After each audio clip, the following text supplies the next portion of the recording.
Hello students, अगर आप भी सेकंड ग्रेड थर्ड ग्रेड की तैयारी कर रहे हैं तो आपको एक बहुत ही इम्पोर्टेंट हिस्सा पढ़ना पड़ता है जो कि रहता है साइकोलॉजी शिक्षण विधियों से रिलेटेड।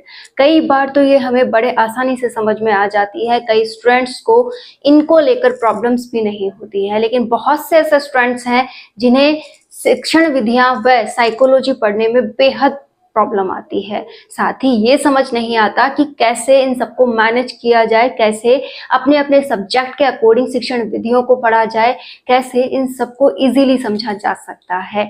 कोई पर्टिकुलर बुक भी होनी चाहिए जिससे मैं इन सबको इजीली समझ सकूं। तो अगर आपको भी इन सब में प्रॉब्लम है तो ये वीडियो आपकी मदद करने वाला है। ये आपको ये समझाएगा कि कैसे आप इस पार्ट को इजी बना सकते हैं, कैसे आप इसे इजीली पढ़ सकते हैं। तो अगर आपको भी इन सब में प्रॉब्लम आ रही है तो प्लीज कमेंट कीजिएगा कि हाँ, हमें शिक्षण विधियां पढ़ने में प्रॉब्लम आ रही है। साथ ही मैं जल्द ही इनसे रिलेटेड आपको क्लासेस भी प्रोवाइड करवाऊंगी जिसमें बहुत शॉर्ट टाइम में इनसे रिलेटेड जो भी इंपॉर्टेंट पॉइंट्स हैं वो मैं आपको क्लियर करवाने की पूरी कोशिश करूंगी। फिलहाल अभी हम समझते हैं कि शिक्षण विधियों को आप कैसे समझ सकते हैं, कैसे आपको इन्हें पढ़ना चाहिए, साथ ही इनके लिए बेस्ट बुक कौन सी होने वाली है। स्टूडेंट्स, सबसे पहले शिक्षण विधियां जो होती हैं ये सभी विषयों के लिए भी है।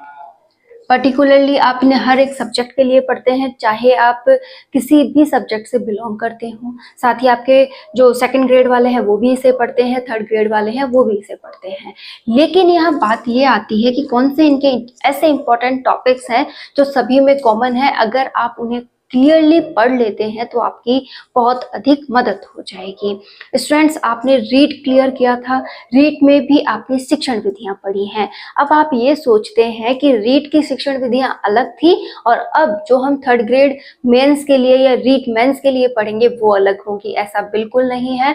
अगर शिक्षण विधियां आपने रीड के दौरान पढ़ी हैं और वो आपको बहुत अच्छे से समझ में आई हैं तो बस वही आपको यहाँ पढ़नी है और पूरे ध्यान से पढ़िएगा, उन्हीं को फिर से समझ के पढ़िएगा। जो भी आपने अब थर्ड ग्रेड के लिए बुक परचेज की है आप उसमें से भी वही पॉइंट फिर से क्लियर करते हुए जो भी एक्स्ट्रा मटेरियल उसमें डाला गया है उसे बस आप क्लियर कर लें। देखो, इनमें करना क्या होता है, सबसे पहले यहाँ दो जो पात्र है उन पर आपको फोकस करना होता है। एक तो होता है शिक्षक, कि आपको जो टीचर है उसकी प्रायोरिटी को समझना होगा, जो टीचर है उसके भावनाओं को समझना होगा, क्योंकि आप खुद एक अध्यापक बनने वाले हैं तो यहाँ पर आपकी प्रायोरिटी ज्यादा है कि हाँ, आप कैसे एक अच्छे अध्यापक बन सकते हैं, कैसे बच्चों के स्तर पर आकर उन्हें पॉइंट को समझा सकते हैं।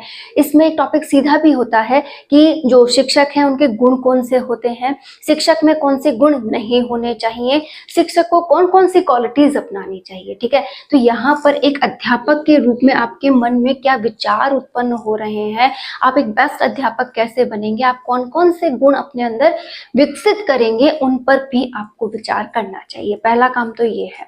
इससे देखिए आप क्या क्या महसूस करेंगे कि हाँ, मुझे एक विद्यार्थी को उसके लेवल पे जाकर पढ़ाना है तो पहले अपने गुस्से पर कंट्रोल करना होगा, अपने आप को एक बेस्ट अध्यापक बनाना होगा। जो टॉपिक मैं बच्चों को पढ़ाने वाला हूँ वो मुझे बहुत अच्छे से आना चाहिए, मतलब मेरी पाठ्यक्रम पर पकड़ होनी चाहिए। तो अब आपने खुद ही बता दिया कि मुझे बेस्ट आना चाहिए पाठ्यक्रम। एक टॉपिक है हमारे सिलेबस में पाठ्यक्रम एनसीएफ 2005, तो हमें एनसीएफ 2005 को कंप्लीटली पढ़ना है। ठीक है, तो आप ये वाला टॉपिक एक पूरा कंप्लीट पढ़ लें। इसमें से ब्लूम एक ऐसा टॉपिक है जिसे हमें 100% अच्छे से पढ़ना ही होगा, क्योंकि इस पर हर एक विषय की शिक्षण विधियों में क्वेश्चन पूछा जाता है। ये एक मोस्ट इम्पॉर्टेंट टॉपिक है। तो क्लियर हो गया कि अध्यापक बनना है तो हमें हमारे पाठ्यक्रम पर पकड़ होनी चाहिए। पाठ्यक्रम आखिर है क्या, उसे क्यों डिजाइन किया जाता है, उसमें कौन कौन से तथ्य ऐड किए जाते हैं, कौन कौन सी रणनीतियां अपनाई जाती हैं, तो आपको पूरा एनसीएफ 2005 इसमें पढ़ना होगा। ठीक है, इसी के साथ अगर आप एक बेस्ट अध्यापक हैं तो आपको क्या होना चाहिए, सारे रूल्स पता होने चाहिए। भाई, स्कूल के कौन से दायित्व हैं, ठीक है। साथ ही साथ अध्यापक के कौन से दायित्व है, एक स्कूल का प्रशासक है पूरा, उसका कौन सा दायित्व है, सरकार के कौन से दायित्व हैं, ठीक है। साथ में कौन कौन सी अभी नई एक्ट लागू की गई है, मतलब आपको हर एक बात का विचार यहाँ आना चाहिए। मतलब RTE 2009 जो है वो आपको बिल्कुल क्लियरली आनी चाहिए। देखिए 3rd ग्रेड का सिलेबस जो डिजाइन है वो मैं आपको बता रही हूँ कि कौन कौन से विचार के अकॉर्डिंग उसे बनाया गया होगा। RTE 2009 अब आपको पूरा क्लियरली पढ़ना है, समझ में आया। इसी के साथ यहाँ देखो इंपॉर्टेंट क्वेश्चंस भी आते जा रहे हैं। ब्लूम हो गया, RTE 2009 हो गया। अब आप और क्या करोगे कि एक अध्यापक को और क्या चाहिए कि उपचारात्मक शिक्षा का भी पूरा पता हो और निदानात्मक का भी उसको पूरा पता हो, ठीक है। तो यहाँ पर आपको पढ़नी है उपचारात्मक शिक्षा, निदानात्मक शिक्षा, इनके प्रकार वगैरह, इनके जो भी गुण है वो सभी आपको जानने होंगे। अब आपको टीचर बनने के साथ साथ एक स्टूडेंट भी बनना होगा। स्टूडेंट क्यों बनेंगे? स्टूडेंट इसलिए बनेंगे ताकि हम स्टूडेंट्स के विचार भी समझ सके कि स्टूडेंट्स टीचर के बारे में क्या सोचता है। भाई टीचर गुस्सेल प्रवृत्ति का है, अगर हम उससे बात करेंगे तो वो हमें डांट भी सकता है, हम हमारे विचार उसके साथ शेयर नहीं करेंगे। मतलब आपको बाल केंद्रित शिक्षा देते हुए उससे फ्रेंडली व्यवहार भी करना है। तो यहाँ पर अगर आप खुद एक स्टूडेंट की तरह अपने आप को रखेंगे, उसके विचार अपने अकॉर्डिंग समझ पाएंगे कि इसके ऊपर अभी क्या बीत रही है, तो आप खुद उन पॉइंट्स को क्लियर कर पाएंगे। तो ये जो मैंने अभी 2 बातें आपसे कही हैं, ये ऐसे क्वेश्चंस आपके सॉल्व करने में मदद करती है जो कि पाठ्यक्रम में डायरेक्ट नहीं लिखे हुए होते हैं कि इस बात से आप क्या समझे, इन 4 ऑप्शंस में से कौन सा सही है, कौन सा कथन और कौन सा कारण सही है, ठीक है। तो ऐसे क्वेश्चंस को समझने के लिए आपको माइंडली स्ट्रांग होना पड़ता है, और माइंडली स्ट्रांग होने के लिए एक अध्यापक का विचार भी अपने मस्तिष्क में रखिए, एक स्टूडेंट का विचार भी अपने मस्तिष्क में रखिए। साइकोलॉजी और शिक्षण विधियां पढ़ने का एक बेस्ट तरीका ये है कि आप पूरी तरह से उन पॉइंट्स को समझें जो वो समझाना चाहती है। पहले इन दोनों की तरह व्यवहार करें। साइकोलॉजी क्या कहती है कि इन दोनों के लिए आप क्या मानसिकता होनी चाहिए, कैसी आपकी साइकोलॉजी होनी चाहिए, वो आपको विकसित करनी है। जैसे बाल विकास पढ़ोगे तो बालक का विकास कैसा होगा वो आपको क्लियर किया जा रहा है। अधिगम पढ़ोगे तो आपको कैसे सिखाना है और कैसे सीखना है, इन बिंदुओं पर फोकस किया गया है। साथ ही अगर आप समायोजन पढ़ते हो तो आपको समझ में आता है कि एक व्यक्ति को कैसे अपने विचारों को, सही विचारों को और गलत विचारों को जज करना है, उसके साथ उसके क्या आपको सॉल्यूशंस लेने हैं। आप खुद के लिए भी अप्लाई करोगे और अपने स्टूडेंट्स के लिए भी अप्लाई करोगे। तो यहाँ पर आपको साइकोलॉजी और शिक्षण विधियों को इस प्रकार से पढ़ना है कि आप उसका यूज करने वाले हो तो आपको वो समझ में आने लगेगी। अब शिक्षण विधियों पर हम बात कर रहे थे, तो ब्लूम आप पढ़ेंगे, RTE 2009 पढ़ेंगे, और एक सब्जेक्ट, चाहे आप SST के हैं, चाहे साइंस के हैं, चाहे आपने अब रीट में एक बार उन्हें पढ़ लिया है, ठीक है, आपको एक बार जो शिक्षण विधियां हैं उन्हें बहुत अच्छे से पढ़ना है, ठीक है। कौन कौन सी शिक्षण विधियां हैं, कौन सी, किसने उसे दिया है, ये वाला पॉइंट आप क्लियर करें। सारी नहीं पढ़नी होती हैं, जो मोस्ट इंपॉर्टेंट है, जो लगता है कि यहीं से क्वेश्चंस बने हुए हैं, आप पहले उन पर काम करें। वो जब अच्छे से तैयार हो जाए तो आप नेक्स्ट शिक्षण विधियों की ओर लौटें, और सभी के अंदर कुछ बातें आप इंपॉर्टेंट जो पॉइंट्स हैं वो इक्वल से पाएंगे।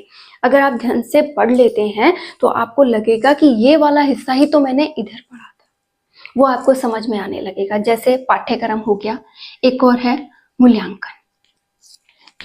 मूल्यांकन को अगर आप एक बार साइकोलॉजी में पढ़ लीजिए, शिक्षण विधियों वाले हिस्से में पढ़ लीजिए, ये वाला हिस्सा अगर आपने बहुत अच्छा कर लिया है तो आप किसी भी सब्जेक्ट की शिक्षण विधियां अच्छे से पढ़ सकते हैं। इसी के साथ पाठ्यक्रम, मूल्यांकन और RTE 2009 3 पॉइंट्स तो ये हैं, उपचारात्मक शिक्षा, शिक्षण वगैरह हैं। साथ ही साथ आप यहाँ पर एक बात ध्यान में रखें कि जो ये शिक्षण विधियां होती है, जो प्रकार हैं और जो इनके साइंटिस्ट हैं, वो आपको एकदम क्लियरली याद होने चाहिए। जैसे मारिया मोंटेस्सरी की कौन सी है, फोबेल की कौन सी है, किसने क्या विचार रखे हैं, तो ये बातें अगर आपको अच्छे से एक बार समझ में आ गई तो आप बहुत अच्छे से कर सकते हैं। एक आपने देखा होगा कि हम बीएड में लेसन प्लान बनाते हैं तो उसमें हम पहले प्रस्तावना वगैरह लिखते हैं, फिर आगे चैप्टर को डिफाइन करते हैं, उसकी विधियां वगैरह, मतलब एक पूरा चैप्टर को हमने डिजाइन की फॉर्म में लिखा था। पहले प्रस्तावना लिखी, फिर यहाँ दूसरा ब्लॉक, फिर कुछ और, फिर लास्ट में हमारे पास जो उसका सारांश आया वो लिखा, मतलब हम पूरे चैप्टर को डिजाइन के फॉर्म में बनाते हैं। तो वो जो डिजाइन है वो किसने दी है ये आप कमेंट करेंगे, ठीक है। और उस कमेंट मतलब उस पॉइंट को आपको याद करना है कि कौन कौन से पॉइंट हैं, कौन से बिंदु कहाँ आते हैं, किसमें किसका समावेश है। ये भी शिक्षण विधियों में बहुत ही इंपॉर्टेंट पॉइंट है। तो आप ये पूरा क्लियर करें कि इसमें जो अपन चैप्टर का प्लानिंग लिखते हैं ये किसने दिया है, ये क्या है और इसका नाम क्या है, ये आप कमेंट कीजिए। साथ ही साथ आप इसे पूरा समझें कि ये किस प्रकार से डिजाइन किया गया है और इसमें कौन कौन सी जो योजनाएं हैं वो लगी हैं। इसी के साथ देखो शिक्षण विधियां हैं, पढ़ाने का तरीका है, मतलब शिक्षक को क्या क्या सामग्री इंपॉर्टेंट है। तो शिक्षण सहायक सामग्री कि जो शिक्षण की सहायक सामग्री है वो हमें पता हो कि जो सहायक सामग्री है वो एक बार अगर आपने अच्छे से पढ़ ली तो आप इजीली शिक्षण विधियों को समझ सकते हैं। तो एक बार फिर से हम इसे रिपीट करते हैं कि आखिर हम शिक्षण विधियों को कैसे पढ़ें। तो आप अपने आप को दो मानसिकताएं दें, एक अध्यापक की और एक विद्यार्थी की। दोनों को तालमेल बिठाते हुए कि बेस्ट दोनों के लिए क्या है, दोनों को क्या छोड़ना चाहिए, इस बात पर आप अपने विचार बनाएं। देखो पढ़ते रहना ही सब कुछ नहीं है, चीजों को समझना और अपने ऊपर अप्लाई करके उसे देखना एक लॉन्ग टर्म जो आपकी मेमोरी है उसको बहुत अच्छा कर देता है कि लॉन्ग टर्म मेमोरी वो बन जाती है, आपको वो आगे तक समझ में आने लगती है। तो सबसे पहला काम आप ये करें, अपनी मानसिकता को मजबूत बनाएं, ठीक है। उसके बाद आपको क्या करना है, मूल्यांकन जैसा टॉपिक, पाठ्यक्रम जैसा आरटीई 2009 शिक्षण सहायक सामग्री, ये बिंदु आपको बहुत अच्छे से क्लियर करने हैं। उसके बाद आपका जो भी सब्जेक्ट है उसे ध्यान में रखते हुए, जैसे आप ज्योग्राफी के हैं, आप साइंस के हैं, तो साइंस में प्रैक्टिकल्स वाले आएंगे, ज्योग्राफी में जो अलग मापदंड होते हैं उनके अकॉर्डिंग शिक्षण विधियां आएंगी। साथ ही साथ अगर आप पर्यावरण अध्ययन के हैं तो उस हिसाब से आएगी, ठीक है। जो भी आपका विषय है, जैसे गणित के हैं तो गणित के हिसाब से वहाँ शिक्षण विधियां अप्लाई होंगी। तो आपको आपके हर एक बिंदु पर काम करना है, तब जाकर आप इन्हें बहुत अच्छा पढ़ सकते हैं। तो ये तो बात हो गई कि हम शिक्षण विधियों को कैसे पढ़ेंगे। मैं आपको हर एक इम्पॉर्टेंट बिंदु क्लियर करने की पूरी कोशिश करूंगी। शॉर्ट वीडियो बनाकर भी मैं आपको जितना समझा सकी मैं आपको समझाऊंगी, लेकिन अगर आपको इसकी ज़रूरत है तो पहले आपको कमेंट करना पड़ेगा कि हाँ मैम हमें वाकई में इनकी क्लासेस चाहिए, तो मैं आपके लिए ये क्लासेस ज़रूर प्रोवाइड करवाऊंगी। फिलहाल आप इसकी बेस्ट बुक की बात करें तो जो भी बेस्ट बुक आपने अब तक खरीदी है वो बेस्ट है। फिर भी अगर आप यहाँ से ये सोचें कि कौन सी बेस्ट हो सकती है, तो मेरे अकॉर्डिंग फर्स्ट रैंक और अवनी पब्लिकेशंस की बुक इसके लिए सही आती है। साइकोलॉजी के लिए ओनली फॉर मैं अवनी पब्लिकेशन बताती हूँ, क्योंकि वहाँ मटेरियल हमें बहुत अच्छा मिल जाता है जिसमें से हम पढ़कर अपने लिए मटेरियल तैयार कर सकते हैं। अदर बुक में हमें इतना अच्छा मटेरियल नहीं मिलता है। शिक्षण विधियों के लिए फर्स्ट रैंक मैं अवनी पब्लिकेशन में आपको सजेस्ट कर रही हूँ। उम्मीद करती हूँ आप शिक्षण विधियों को बहुत अच्छा पढ़ेंगे। अगर वाकई में आपको प्रॉब्लम आ रही है, नहीं क्लियर हो रहा है, तो आप कमेंट कीजिएगा, हम इसकी क्लासेस भी जरूर स्टार्ट करेंगे। बाकी आपको आपकी मेहनत पे ध्यान देना चाहिए, जो पढ़ें पूरे फोकस के साथ पढ़ें। आप अपना 100% देंगे तो रिजल्ट भी बहुत अच्छा आएगा। All the best.